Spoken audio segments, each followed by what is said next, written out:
चला तर मैत्रिणींनो, मी आज तुम्हाला दाखवणार आहे मस्त अशी ना आपण जी भरून मिरची करतो तिची भाजी कशी बनवायची। तर खूप मस्त लागते, नक्की या पद्धतीने करून पहा। खूप म्हणजे आपण जशी भरून वगैरे करत बसतो तर त्याच्याविषयी सोपी भाजी आहे। तर नक्की व्हिडिओ आवडला तर लाईक शेअर आणि सबस्क्राईब करायला मात्र विसरू नका। या मिरच्या मी पहिल्या धुवून घेतल्या आहेत। नमस्कार, रेश्मा किचनमध्ये आपल्या सर्वांचं मनपूर्वक स्वागत आहे।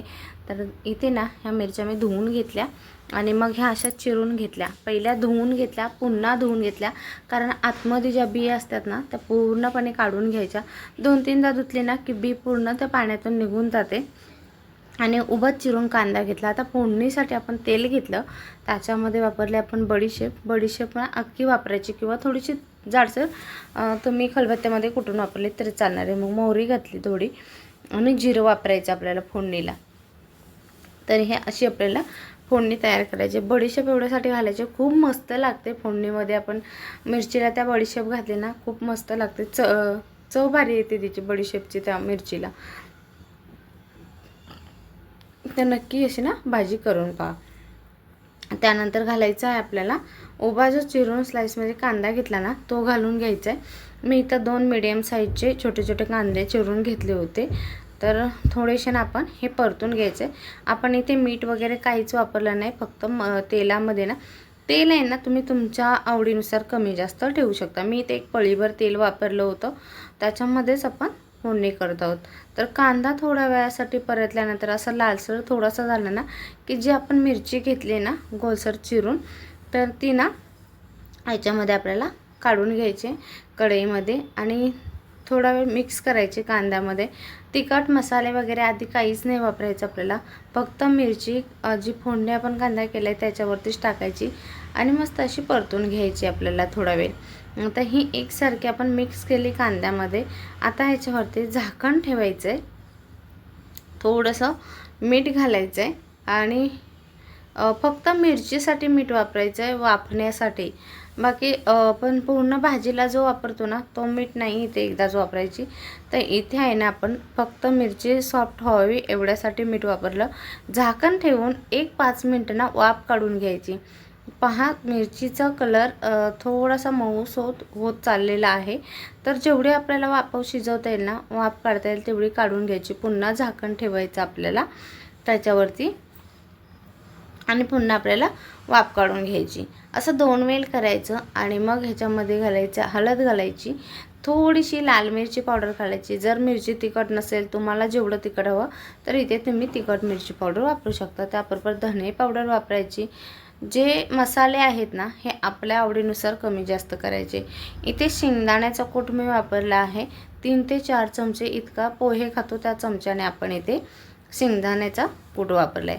आता हे मस्त मसाले आहेत ना याच्यामध्ये मिक्स करून घ्यायचं मिरचीमध्ये। या पद्धतीने ना मिक्स करायचे, छान असे मिक्स झाले पाहिजेत, कुठेही लागले नाही पाहिजे। आणि मग आपण वापरले आहे पोहे खातो त्याच चमच्याने 2 चमचे दही।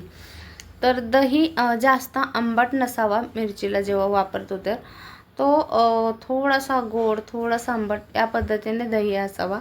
एकदम आंबट वापरला ना तर खूप सारा आंबटपणा उतरेल त्याच्यामध्ये आणि मिरचीला जशी टेस्ट हवी ना भाजीला तशी येणार नाही। तर दह्याऐवजी तुम्ही टोमॅटो सॉस म्हणते सॉरी टोमॅटो वापरू शकता फोडणीमध्ये। पण दह्याची टेस्ट आहे टोमॅटोला येत नाही, त्यांनी जास्त आंबटपणा होतो आणि टोमॅटोचं जी चव आहे ती वेगळी पडते आणि दहीची चव वेगळी पडते भाजीला। त्यामुळे आहे दही वापरलं तर खूप छान टेस्ट येते।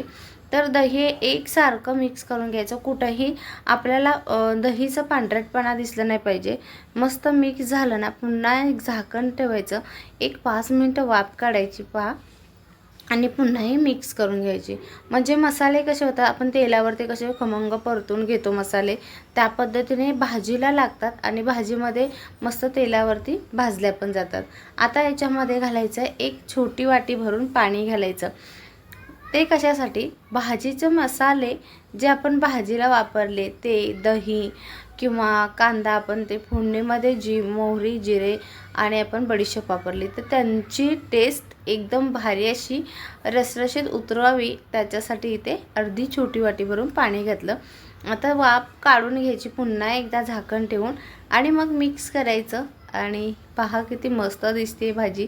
आता मसालेदार म्हणाल तर तुम्हाला जितके मसाले हवे तितके तुम्ही इथे वापरू शकता, कारण मिरची काही वेळेला तिखट असते, काही वेळेला तिखट नसते, त्यानुसार वापरायचा. आता इथे गरम मसाला किंवा तुमच्याकडे जो सब्जी मसाला आपण आणतो बाहेरून तर तोही वापरू शकता. तर मी इथे गरम मसाला नाही वापरला तर सब्जी मसाला वापरला आहे. 1 चमचा भरून चांगला आपला सब्जी मसाला वापरला आहे, तो घालायचा आणि मग मिक्स करायचा आपण. आणि पहा आपली ही भाजी तयार आहे. नक्की एकदा या पद्धतीने करून पहा. व्हिडिओ पाहिल्याबद्दल खूप खूप मनापासून धन्यवाद.